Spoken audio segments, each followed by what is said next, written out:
અંદર ગુજરાતના તમામ સ્ટુડન્ટ્સને સીધી અને સરળ ભાષામાં કરંટ અફેર્સના વિડિયોઝ સમજાવવાનો અમારો મકસદ છે.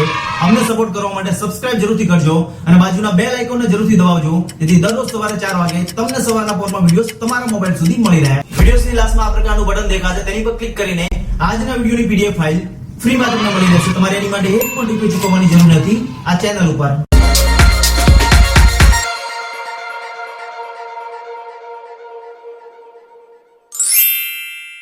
તો સૌથી પહેલી ન્યૂઝ નીકળીને આવે છે કે આપણા ભૂતપૂર્વ વડાપ્રધાન ડોક્ટર મનમોહન સિંહનું 92 વર્ષની ઉંમરે નિધન થયું છે નવી દિલ્હીની અંદર.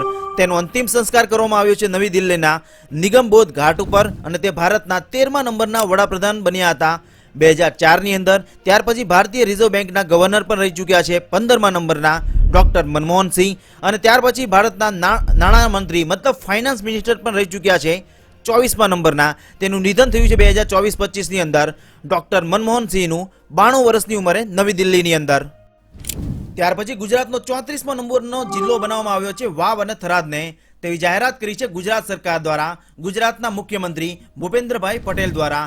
આની પહેલા ગુજરાતના ટોટલ 33 જેટલા જિલ્લાઓ હતા અને અત્યારે 2025ની અંદર 34મો જિલ્લો ઉમેરવામાં આવ્યો છે વાવ થરાદને.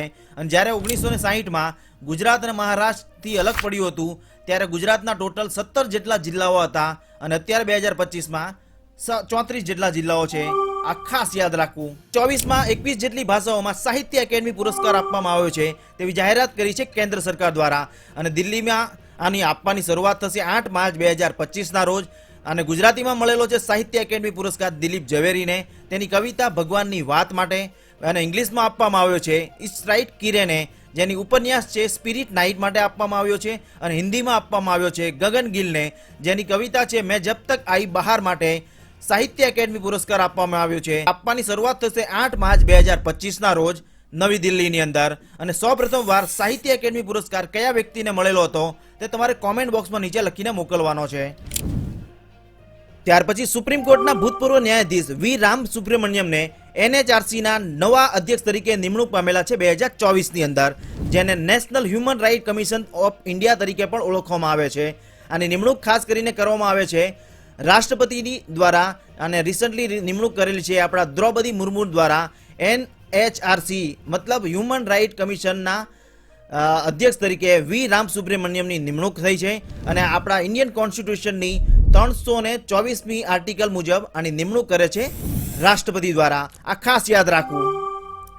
ત્યાર પછી ભારતના રાષ્ટ્રપતિ દ્વારા ભારતના 2 રાજ્યના રાજ્યપાલ તરીકે નિમણૂક પામેલા છે 2024-25ની અંદર.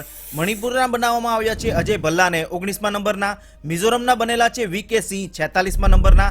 અને ખાસ વસ્તુ યાદ રાખવું મિત્રો કે ભારતના તમામ રાજ્યોના રાજ્યપાલની નિમણૂક રાષ્ટ્રપતિ દ્વારા થાય છે, પણ તે કેનેડાના બંધારણમાંથી લેવામાં આવ્યું છે. આ ખાસ યાદ રાખજો. અને ભારતના ઇન્ડિયન કોન્સ્ટિટ્યુશનના અનુચ્છેદ 155 મુજબ રાજ્યપાલની નિમણૂક રાષ્ટ્રપતિ દ્વારા કરવામાં આવે છે. એ ખાસ યાદ રાખવું. અને તમારે નીચે કોમેન્ટ બોક્સમાં લખીને મોકલવાનું છે કે રાજ્યપાલને શપથ કોણ દેવરાવે છે. નીચે કોમેન્ટ જરૂરથી કરજો right here right now. Network readiness ઇન્ડેક્સમાં ભારત રહ્યું છે 49મા સ્થાને 133 દેશોની સૂચિમાંથી. પ્રથમ સ્થાને રહ્યું છે અમેરિકા. આ ઇન્ડેક્સ 2002થી બહાર પાડવાની શરૂઆત થઈ છે Portulans institute and Said business school દ્વારા, જેનો મુખ્ય ઉદ્દેશ્ય સમાજ અને દેશમાં વિકાસ માટે ઇન્ફોર્મેશન કોમ્યુનિકેશન નેશન એન્ડ ટેકનોલોજીનું મૂલ્યાંકન કરવાનો મુખ્ય ઉદ્દેશ છે નેટવર્ક રેડિનેશન ઇન્ડેક્સનો. તેમાં ભારત રહ્યું છે 49મા નંબરે 2024-25ના રિપોર્ટ મુજબ. ત્યાર પછી ભારતના ઇન્ડિયન પનીર સેલ્મે ગ્રાન્ડ માસ્ટરે 9મી Johor international open chess tournament જીત્યો છે 2025ની અંદર. આ એક ચેસ ટુર્નામેન્ટ છે જેનું આયોજન કરવામાં આવ્યું હતું મલેશિયાની અંદર, અને આ તમિલનાડુનો છોકરો છે. અને આ જોહોર ઇન્ટરનેશનલ ઓપન ચેસ ટુર્નામેન્ટનું શરૂઆત કરવામાં આવી હતી 2014ની અંદર. ત્યારે ભારતના ગ્રાન્ડ માસ્ટરે જીત્યો હતો. તેનું નામ છે નીતિન એસ દ્વારા.